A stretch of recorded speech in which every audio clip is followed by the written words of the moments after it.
Yeah, like I understand now. Welcome everybody. I'm not surprised anymore about the high divorce rate because when I started to realize what marriage actually is, when you really sit down and you work out the logistics, the numbers, and you really think about it, you're like I'm almost positive no man is going to the level of thinking that I'm going through right now in process and trying to figure out how I'm going to run this whole situationship. And I got a year and a half before I actually decide to tie the knot. And so when you start to realize what most motherfuckers is doing, it's just they just jump into it like they've been in a boyfriend girlfriend relationship, which is basically two independent contractors. And what I kind of realize is the longer you do that, the longer you stay in this boyfriend girlfriend situation, the worse off you put yourself because you guys are not operating as a union. You're operating as two people doing their own fucking thing. And then all of a sudden you guys want to now put it together. And the chemistry and the dynamic don't make no sense because it's like, who's the leader now? You didn't start off as the leader. And so I find that interesting. Like it doesn't surprise me. And when I look at the numbers and statistics of the number of couples that when you look at the divorce rate of people who shack up or people who had sex prior to marriage or they were living together, it's basically like you're almost guaranteed to get divorced if you live together before you got married. Which is an interesting statistic when you kind of think about it. So I think part of the problem is nothing is ever established. Um, that's why I always normally say establish your manhood. You don't do nothing else, establish that for the record. And for those that are not aware of that term, because we throw that around pretty often, but what do you mean by establish your manhood? Meaning, establish what's acceptable and what's unacceptable. Um, establish what you're not going to tolerate, what you are going to tolerate. That needs to be um, established firmly, regardless of whatever dollar amount, regardless of whatever financial amount or pushback from society. There's certain things that need to be established, and you don't need to budge off of them. Agreed. Very important. It saves you a lifetime of hurt in the background. You start to realize most people's relationships, which I call most of them, are just one night stands that went on for many years. Yeah, I like to call it, strangers with memories. That's deep. You start to realize most people they just kind of jump into something. They got naked, put their genitals into each other, and then decided, well, I guess we're gonna do this, and this will be like the basis of our relationship. And then they just kind of start thinking, and they both start thinking from a selfish point of view instead of looking at like what is the overall household or union that we can build that is going to translate from 50 to 60 to 70 until we die, so we can pass on to the state. Rarely do you ever hear about people talking in that type of manner. It's kind of like we just shacked up and we fucking decided that was we can't find anybody else, so we're just going to do this. And that's and I think that's the larger part. Not just sexual relationships, but just business relationships. Not a lot of people want to take the leadership role and knowing that it all falls upon you. If your business is unsuccessful, it's on you. If your health is bad, that's on you. But for some reason, guys look to have a scapegoat when it comes to sexual relationships where they feel like they're not responsible for their own happiness in the relationship. And you can't depend on your girl to make you happy in a relationship. It has to be on you to make yourself happy. You got to put in the constraints and the structure so she has the ability to do things to make you happy or at least satisfied.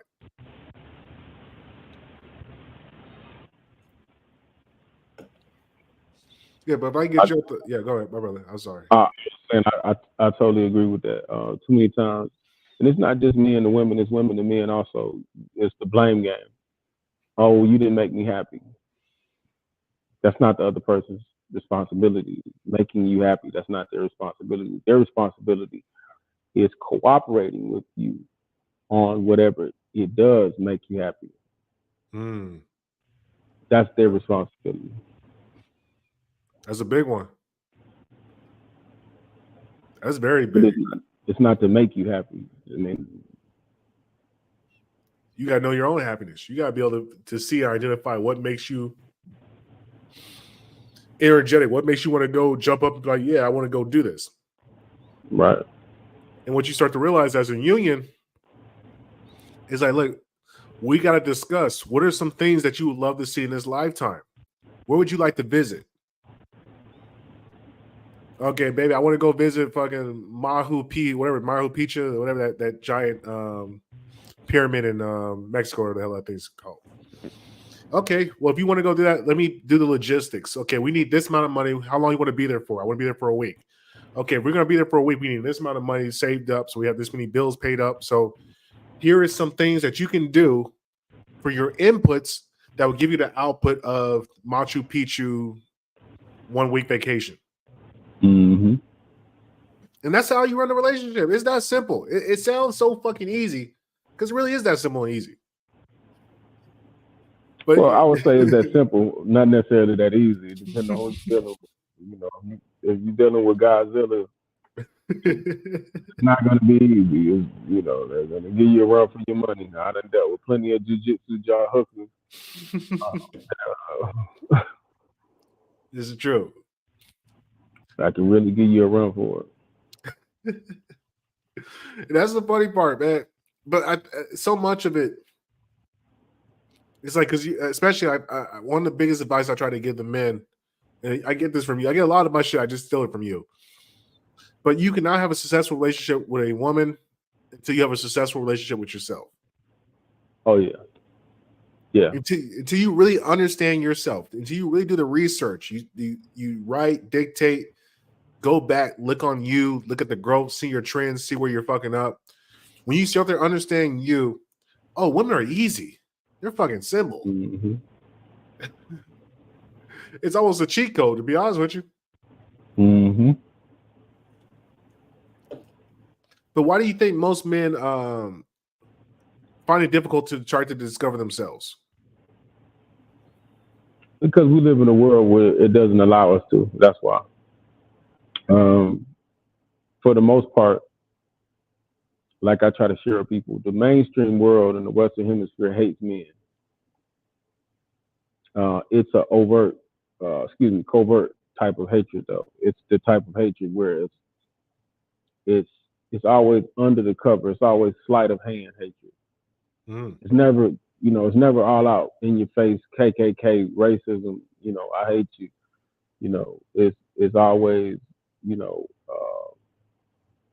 the racist after party that they don't tell you about, that they're talking about you because they don't want you to have the job that you deserve. Mm. And so men are always left second guessing themselves because they don't know if they're really supposed to be where they are.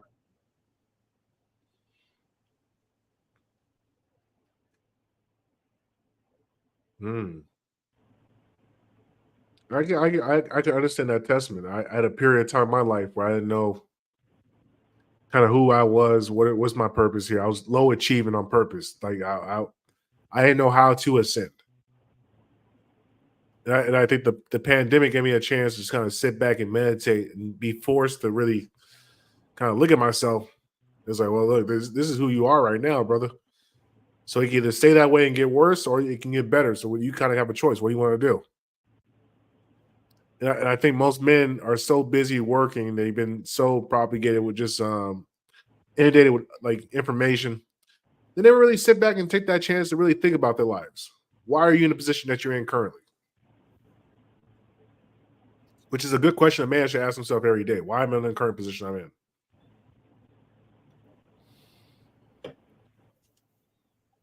That's a $1 million question, man.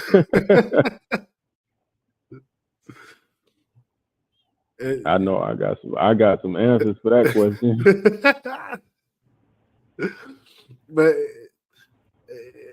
that when you really start to think, why am I in the position that I'm in? It begs the question, okay, like if you're in shape, you look good, your money's right, you're like, okay, well, I see why I got to that position. I work out every day, I train, I read, I educate myself.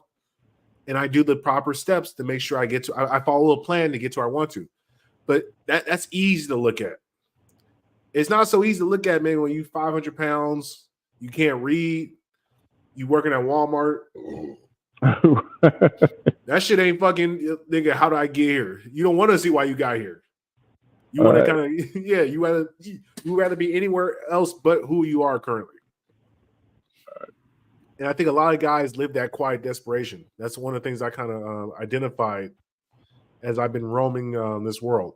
There's a lot of guys that live that quiet desperation of how did I get here and how do I get out? And there's nobody that gives a fuck about me even getting out.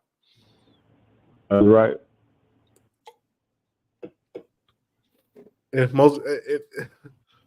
And damn, that's fucked up, man. It really is. Because I would say if we have 10 guys, 7 guys are feeling just like that. 2 guys are up and come up, and one guy knows exactly who the fuck he is and where he's going. Mm-hmm. And I kind of want to appreciate the young guys that kind of understand where you're going, where you're moving towards.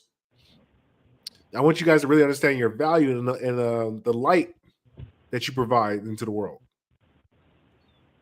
You give hope to a lot of motherfuckers. Well, even though most guys are haters, they're still mostly innovative. No one aspires to be like a woman. You know what I'm saying? Like, people aspire to be like that man because it takes all the courage in the world to get up and face your problem.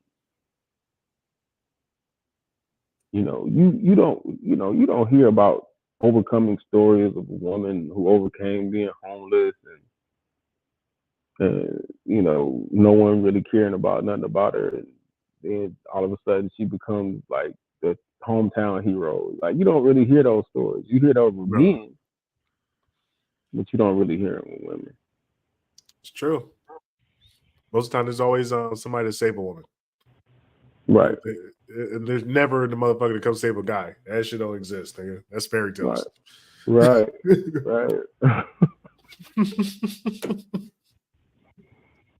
Right. Yeah, let you young niggas understand. Look, brother, if it's going bad, ain't nobody coming to get you, nigga. You will drown. Yeah. Yeah. And you're gonna drown after you crash and burn. So yeah, and I think that's the reality. Because I talked to a lot of young dudes, and one of the things they have like this idea that I'm just gonna hit this amount of money. I'm gonna figure it out. Like, I'm just gonna go to college. I'm gonna figure it out. And I'm like, nigga, nah. I don't know who told you this. It doesn't really work like that. Yeah. Niggas telling me, I got young dudes telling me they're gonna be retired at 34 or 33. I'm like, oh, that sounds, is that right? Yeah, that sounds great. Right, yeah. Tell me how that plan's going for you at 25, brother. Tell me how many t-shirts you sell with that shit on it. And the interesting thing is, like, for guys, it's like developing this leadership quality. And the first person is you gotta lead your mind, you gotta lead your spirit. You gotta know I'm making daily progress every day, even though it's not. Nobody gives a shit. Maybe I made an extra $5 that I did yesterday, but you have to know, okay, look, as long as I keep moving forward, as long as I don't give up on myself, it's going to be a chance. I'm going to catch a break somewhere. And that's more so the leadership thing, is like staying right with the ship through the fucking storm. So many motherfuckers just decide to just shell up in the storm, cry underneath the oars, and hopefully everything works out in the morning. That's most niggas' strategy. And it's like, no, you gotta sit there, get on top of the helm, keep directing the people to pull the stirs, the sails, and keep just you gotta go through it. There is no other way but to go through it. And when you hit that that mental point, when you understand there is nothing else but to go through it, like there is no other option. I don't get to fucking hide. I have to go through it. It becomes much easier. It doesn't bug you as much. Yeah. You know what I'm saying? Does that make sense? Yeah, that makes perfect sense. And then because you begin to develop the thick skin that you need. Um, it's cold outside. You know what I'm Right. You know, think about how many guys are homeless right now. They don't have a plan. They don't have a strategy. They don't have their strategy is make it to sunrise. Mm. You know, and they're fighting through that. You know, they don't have a backup kick up plan, but they're still fighting.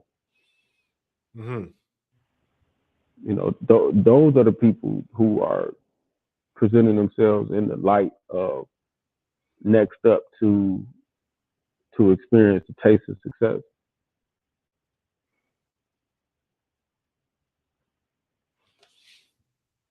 Mm.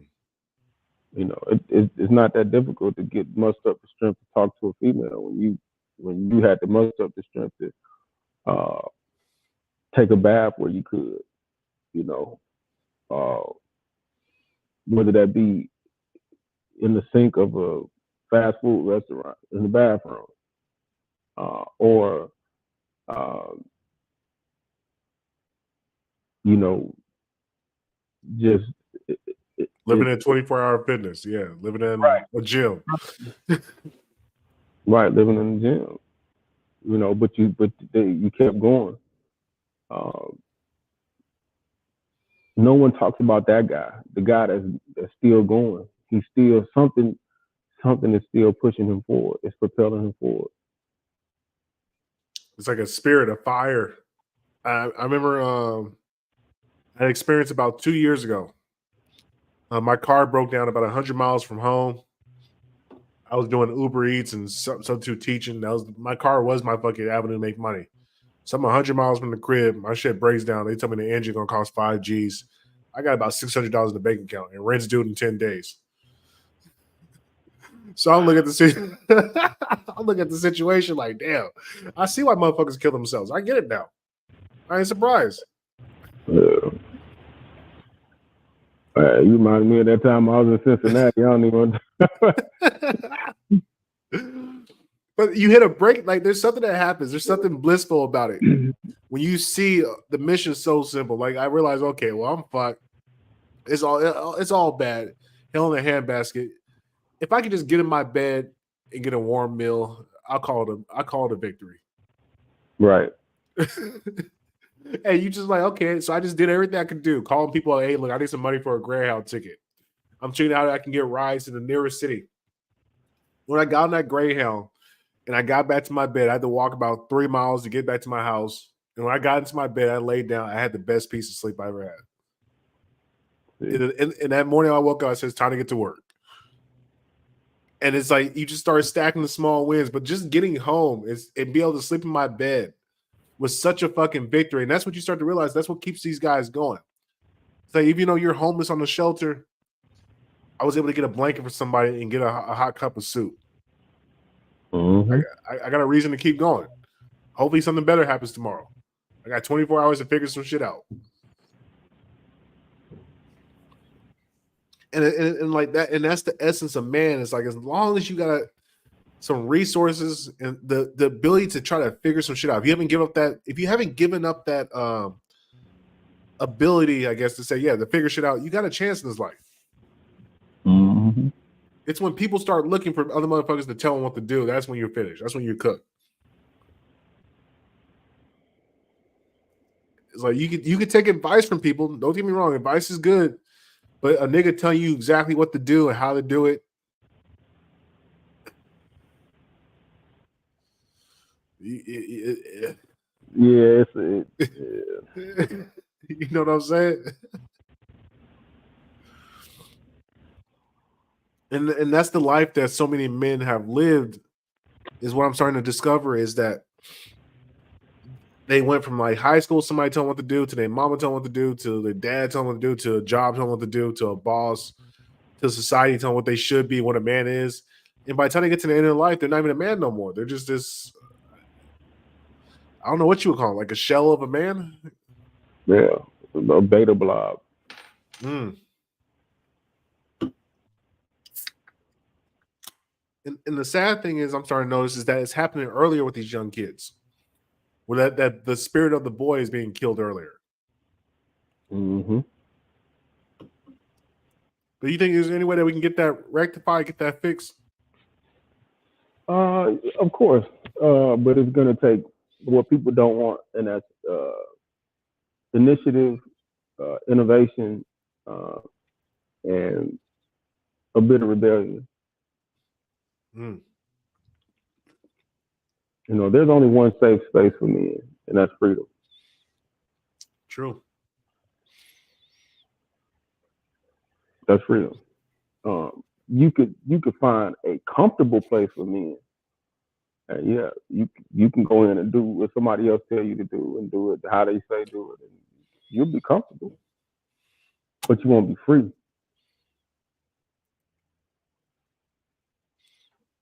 That's a major aspect. Manhood is always touting that line of freedom versus comfortability.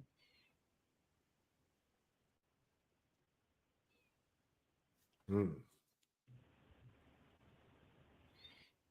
That is that's a heavy point. Because that comfortability, I did a video a couple days back on why most relationships fail, most long-term relationship fails. And one of the things I identified is that the guys get too comfortable. It's like you get to a point where you stop doing the little things, just doing the little efforts that kept the relationship alive. Mm-hmm. And one of the things you realize, and this is with any relationship, whether business, yourself, it's the effort that counts more so than the outcome. A woman can deal with you having a date that fucking blows up and doesn't work out, and like maybe the car broke down or whatever the fuck, the food came out bad. She can live with it because it's the idea that you were consistent with the effort that you put out, which is we're gonna go out Tuesday night at 7:00. I'm gonna go get dressed up. We're gonna go out to the town and go do something. Now, what happens after we go out and leave the car? That's just up to fate. But when you stop trying, is when she stops giving a fuck. Mm-hmm. And it's the same thing with working out and training. If you say you're going to work out, look, you can go work out. It might be a shitty run. You might run a 12-minute mile. You normally do 8. The idea is you still went outside, put the shoes on, and still hit the dirt for however long you try to hit the dirt for. And that comfortability, once you hit a certain level of like just maybe status, wealth, physical fitness, comfortability within a relationship, what happens to most so many guys is they hit a threshold and they say, I don't have to do it anymore. It's going all good. It's all smooth. I don't have to try to do the little things to make sure it runs smoother. And what you realize is in life, there's nothing but change. There is no consistent flat line. That does not exist. Things are either going to go up or they're going to go down. Mm-hmm. If you're just not showing up every day, and you know it sounds so cliche that just showing up is like 90% of the battle, but that is one of the most real things of all time when you start to get older, when you start to really realize it. It's like you can't appreciate it when you're a young man, but when you get older, just the guy who shows up, even if he's not doing the perfect job, at least he shows up. Mm-hmm. I can work with that. I can't work with the motherfuckers who are all-star that doesn't show up. I can't do anything with you.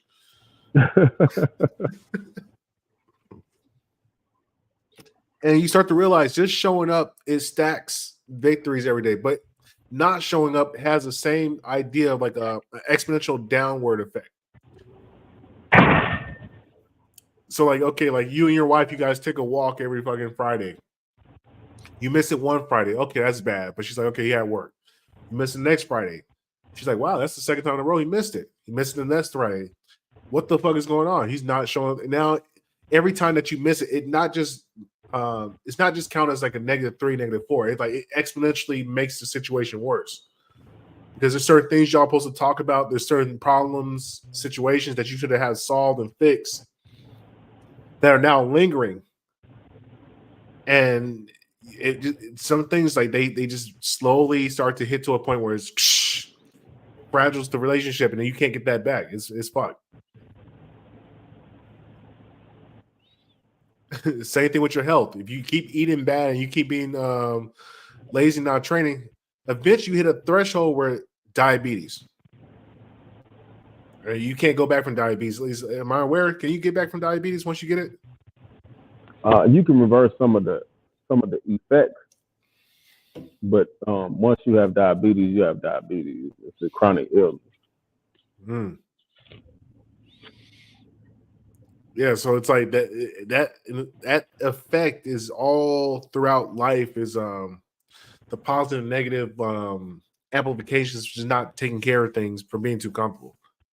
That kind of goes along with our accountability method. But if you don't mind me asking, like, what do you think is the number one thing as far as accountability wise that kills that women look out for when it comes to relationships? Like, what are they looking at that like that's the end?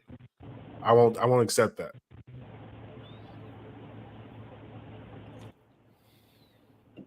Complete absence. When I say complete, I mean not just your body, but your mind and your soul. When a woman knows when you're absent mentally, like when a man has no desire to be, he just don't have no fucks to give. He ran out. He don't give a fuck if she fuck the mailman or the milkman. It's all the same.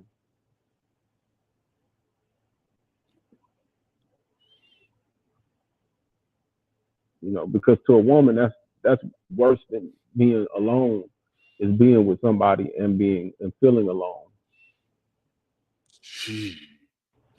As a handyman, I've seen a couple of those cases, and that's some sad shit. That's one of the saddest cases I think I've ever seen. Is because it's like a paradox. There's a person there. Like I put a quote. I'm married, but I'm lonelier than ever. That's the modern woman. Yeah. It's like that nigga's he's basically a piece of furniture. They're just kicking it. Mm-hmm. And like when those type of men, when they check out,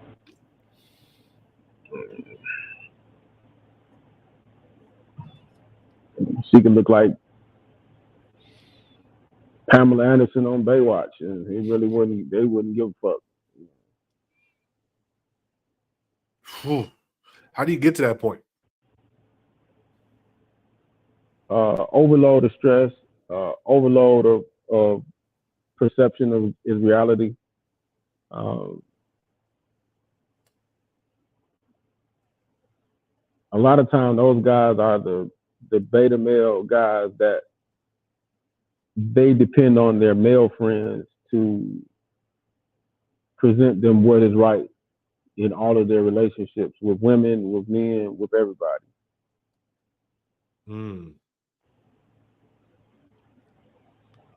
So they may marry kind of like you said with the makeup. Right. Just being them with just the mask and insecurities of their own self, I guess you would say. Mm-hmm. Because I mean, you pointed out something. I got this written down somewhere, but the touch acronym is like the most critical thing when a woman or dealing with a chick is like you have to be able to have touch. I think it was like spiritually, emotionally, physically. She has to be connected to you at all times. Yeah, I'm trying to remember what the fuck did that touch stand? Did it? Was it an acronym for touch? Or you just said it was just a word? It may have been.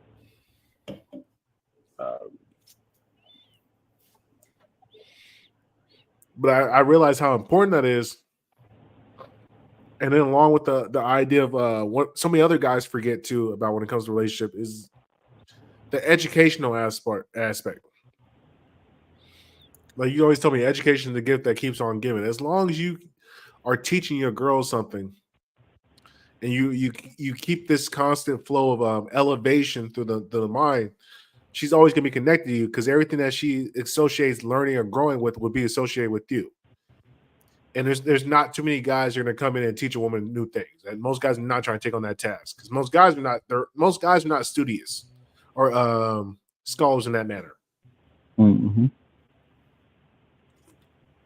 So it's like a woman can always be outbought. You can always get outbought by a dude. Like there's always somebody with a bigger bag. There's always somebody with a bigger dick. Always somebody with a bigger car. There's always a taller nigga. But there's not enough dudes in the world that are going to be out here like really to teach your girl. And so if you can establish a relationship based upon education and growth, the growth mindset, it's like where else are you going to get that from? Where she's being celebrated for what's up here instead of what's down here and below. It's like oh, go ahead, brother. Oh no, I was saying that's the most important part when you deal with long-term relationships with a woman, man. Is, a lot of men have bitten from the feminist playbook and agenda with you got to have a big dick and you got to know how to please a woman and all this bullshit that they don't even believe, that they don't even operate with them. A 9-pound baby comes out of a woman's vagina, man. What the fuck? No matter how big your dick is, you're not topping that. You know, right? That don't make no sense. It's amazing to me because the way that guy, my brother called it. He says, bro, you're using an ugly nigga game. I said, bro, it's not an ugly nigga game. It's called logic. It's called guiding through with the light, using the light being a guiding. Too many guys, they keep looking for the cheat code. It's just fascinating to see how many guys look for cheat codes to get around the actual work. And what most guys don't want to accept is, this comes back to the leadership and like the accountability thing. You are responsible for this human being being a likable person, somebody that you want to be around when they become an old age and they don't look as good. That's your responsibility. That's what most guys don't realize. It's a race against time to make her as likable as possible and as useful as possible before her age catches up to where she doesn't look as sexy to you anymore. Mm-hmm. That's essentially the mission. That shit funny though, man. Right. You're trying to build a life. Oh, go ahead, brother. I didn't mean to cut you. I'm agreeing with you, and it is a mission because that chick that you thought looked like Sanaa Lathan, one day she gonna look like Pamela, Scamala. You know what I'm saying? Right. It's inevitable. Right. And you're not gonna have the same attraction power, nor the same time to be able to go get a younger mate. I think that's where a lot of guys, the Playboy niggas, they don't understand. Like you're running on a limited clock as a man. It's like, yeah, you can keep rotating new girlfriends after new girlfriend after new girlfriend, but nigga, how much is that costing you?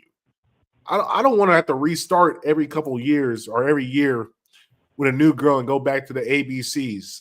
Eventually, at some point, I'm trying to get to DZY, get into cursive. Let's go into coding. I don't want to teach you the alphabet all over again. I'm fucking sick of this shit. I'm tired of teaching girls the alphabet. Let's get to words. Let's get to paragraphs. Let's get to fucking books. Yeah.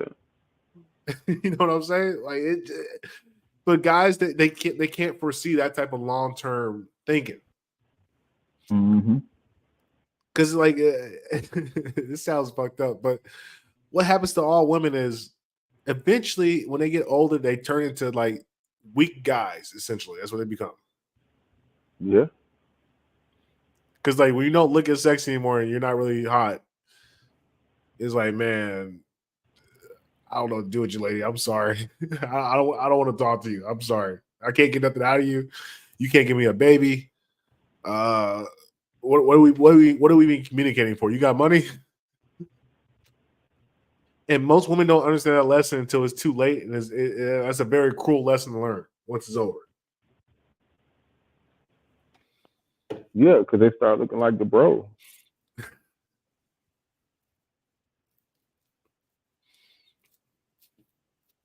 I mean, I know it sounds weird, but It is. And I think that's the thing that's been lost is that it's just guys are not honest with themselves. A lot of them just don't want to really play the long term game because they realize I don't really have the longevity or the mindset to actually like help run a relationship for that long. It's too hard. It's too hard for me. So they cop out with the playboy mindset where you can just have a new girl in rotation, blah blah blah, whatever you're gonna do. And I think there's so few men, and that's why I want guys who are marriage minded, men who actually care about their state and growing. And you can be a little bit slower, brother. You don't have to rush into anything. mm-hmm. She's trying to fucking lock you down. Mm-hmm. And the longer you wait that shit out, the longer you kind of test her and more you build up more equity in a relationship. You actually give yourself the benefit the longer you can wait.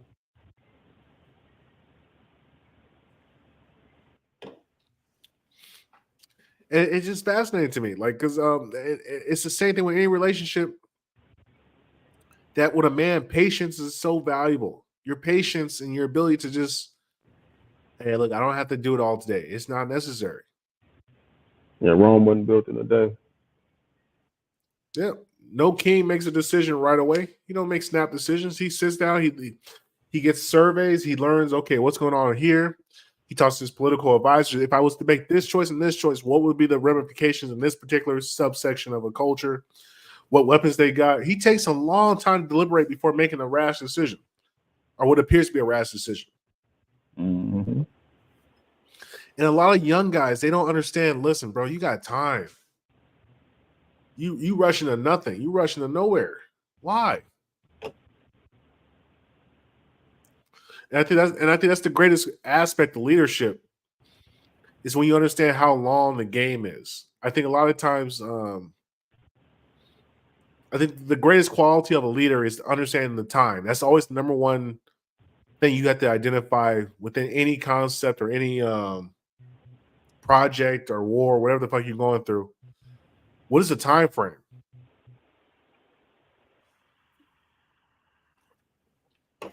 Well, when it comes to manhood, the time frame is your life. That's heavy. You don't have to rush it through anything. You want to make the best decision that you can with the tools that you can and with the cabinet, the best cabinet that you have. I can't stress enough having wise counsel, making decisions that you have wise counsel.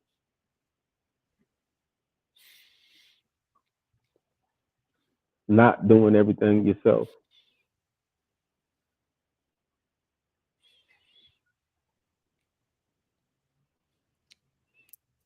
That's a big one.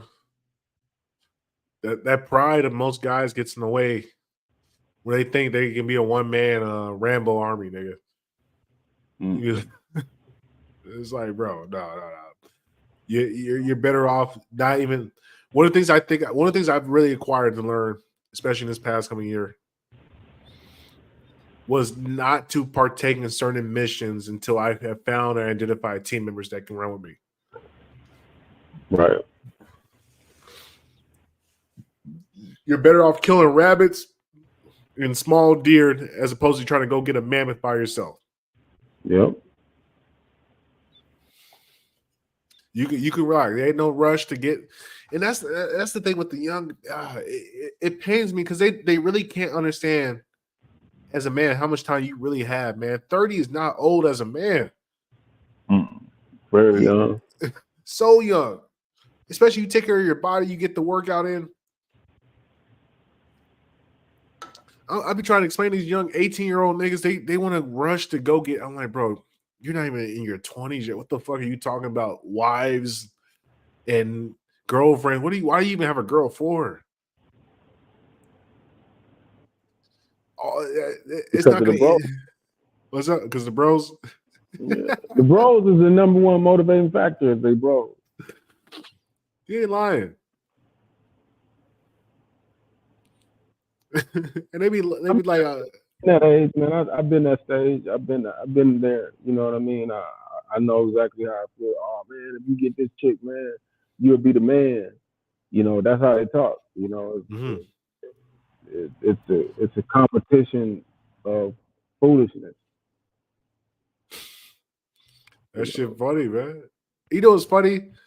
I'd be laughing because it'd be an 18-year-old nigga trying to get with an 18-year-old girl. I'm like, bro, I'm 30. You couldn't pay me to take on an 18-year-old woman. Right. I don't know. No, get her the fuck out of my face, nigga. That's too much problems. That's too many issues. You got to pay for everything, and then you still worry about who she's doing something with. Nah, man. Give her her. She can't read, can't write, nigga. Hey, got an attention span of a fucking hamster. Fuck that. Get that out of my face. And it's funny because a young guy, it's like it's not until you get a little bit older and your life slows down a little bit because you got kicked. Like, because one of the things you start to realize by 30, if you still got a group of niggas you kicking with at 30, nigga, I don't know what to tell you, bro. You lost. By 30 something, you should be very comfortable being by yourself. Mm-hmm. You should be very comfortable just being in your own space, studying, reading, taking care of business. You should have just a nice gambit of just peace. I got a little business going for me. I watch my little shows I got. And you almost like you're almost hesitant to bring anybody into your space. And people come into your space, you're like, fuck, man, how soon can I get this motherfucker out of here?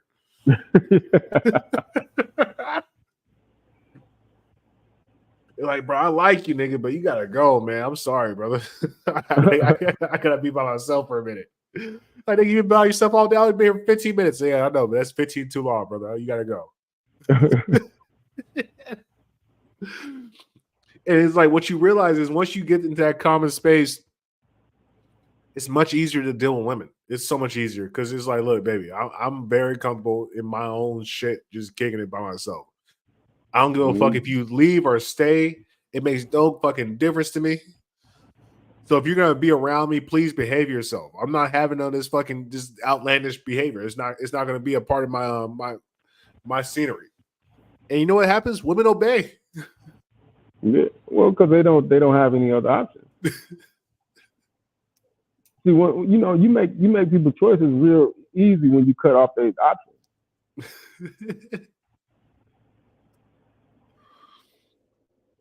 You ain't lying. Because she's looking like my life is chaotic as hell. This nigga is just relaxing in his own peace, just kicking it. Well, I want to be relaxed and kicking it. And one of the things that I want the guys to kind of identify, one thing she'll start to find out is what girls will tell you is you got a very relaxing aura about you. You have a very peaceful, calmful aura about you. Like, what's going on? Because they could tell a motherfucker who's just happy, just in his face kicking. Like, all right, whatever. I'm just here. And it brings her a sign of peace because if you're not coming in with all that anxiety, it also translates to business because this is a side note. Like in my line of work, I'm coming into people's houses and I'm just fixing shit. Like, yeah, look, this is messed up. Can you put this together for me? Can you fix this? And so you can't have this nervous, jittery injury. Like, oh, what do I do? I don't know. Like, bro, you come in like I've done this 1,000 times. Show me where the work is at. All right, what's going on? This got to be fixed here. This got to be okay. Cool. Blah blah blah. Knock it out. And you make the process so calm, and when you have that calmness about you, it radiates within a space. I guess you would say. And I think the only way you can ever achieve that calmness is by having a roadmap or where you're leading yourself to. You know where you're going in the future. You're not worried about where your future is going to lead. But that takes confidence, and that confidence comes through knowing yourself, and that only comes through studying yourself. So you had to put in the work. It's an equity job.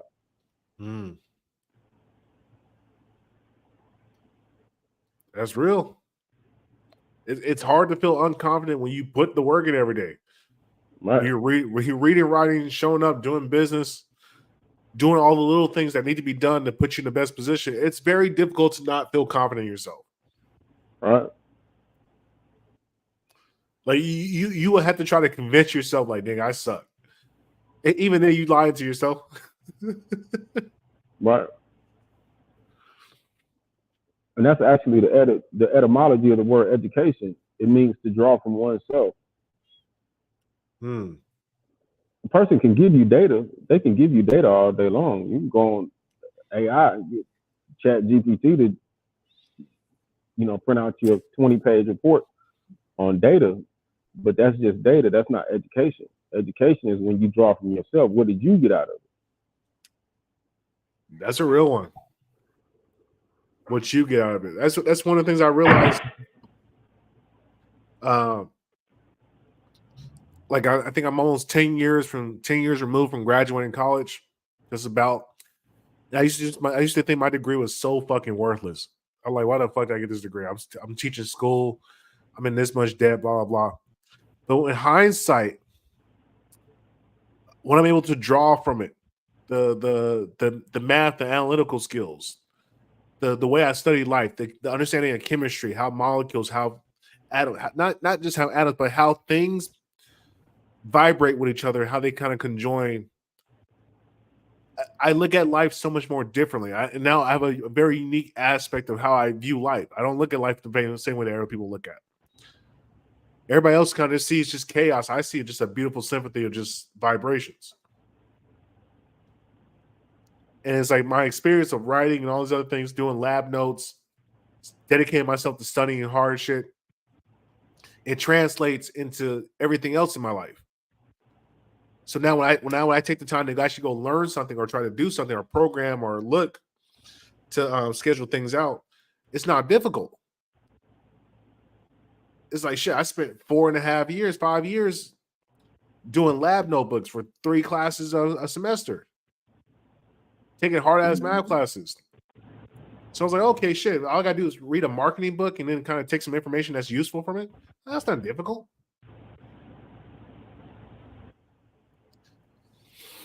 And I think that's the larger aspect of education. I think a lot of people lose out on is not the information you retain, but the practice, the regiment, I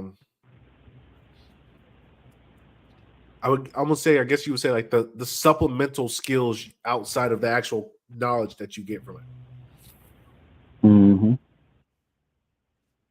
Because it's like, man, if you can't show up, if you can't read a book, take notes about the book, recollect what you learn from what you study from the book, then man, you got issues, brother. You basically just diarrhea. You basically your brain just makes diarrhea out of whatever the fuck information you get out of. It's not sitting out, and the nutrients ain't collecting up here. Mm-hmm. If I'm making some sense, I'm hoping.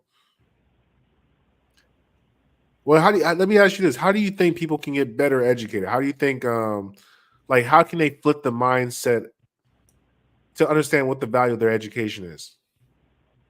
Learn how to study.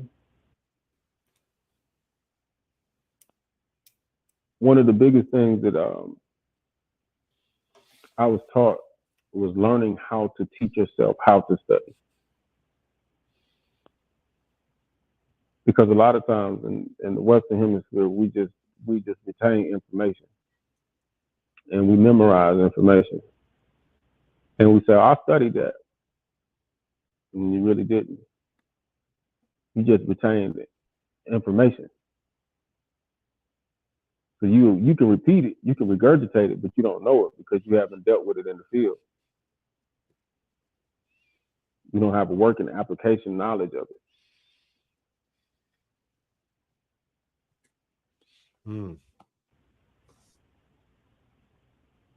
So that's why I say study from that standpoint.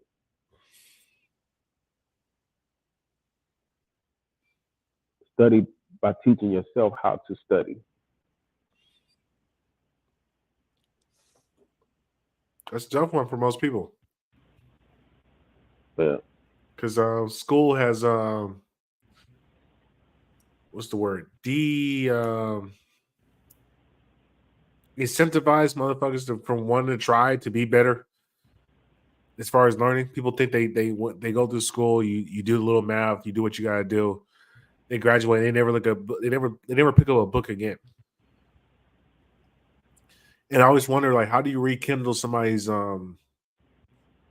ability to want to learn, if that's possible? Well, you got to show them some type of incentive. You know, if you study this, XYZ will be easier.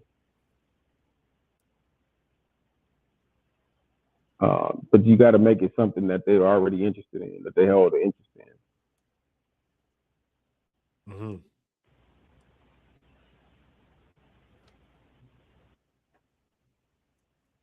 That's a tough one, brother. Because like when you realize, yeah, you know, it's there. It's there for those who want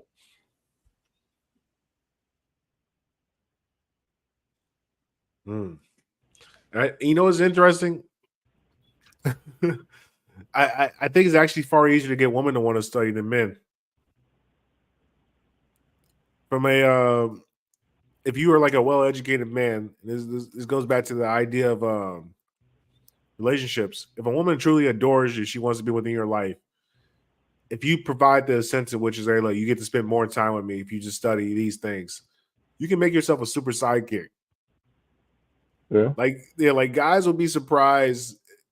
But once again, you have to kind of create yourself to be that dude. I think most men will be very surprised to see how far a woman would go to get your affection in time,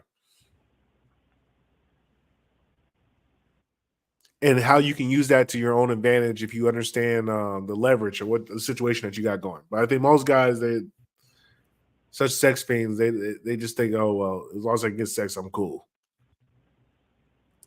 Which is the sad case. It's very sad. Right, I'm right. Yeah. It's a sad case. That's the intro. I gotta think about that. The education, how to get people to want to be educated again. Because a lot of times, what they're educated, I mean, what they're interested in, like what I'm realizing with most young kids, what they're interested in is dumb as fuck. And it's like, how do I get people to read, or how do I get you to become better? All you care about is Fortnite and Xbox. Maybe if I teach you how to build an Xbox, I don't know. It's a travesty, brother. But it's sad. It really is. Like we're at a particular point. I think we have hit the. I guess you would say like the pH balance, the equilibrium point, where we're at the point of no return as far as intelligence or bringing back a smart society. It's like this thing's going to have to kind of blow up, and they'll have to restart from scratch, essentially. And now I'm kind of just looking like, okay, how do I brace for impact?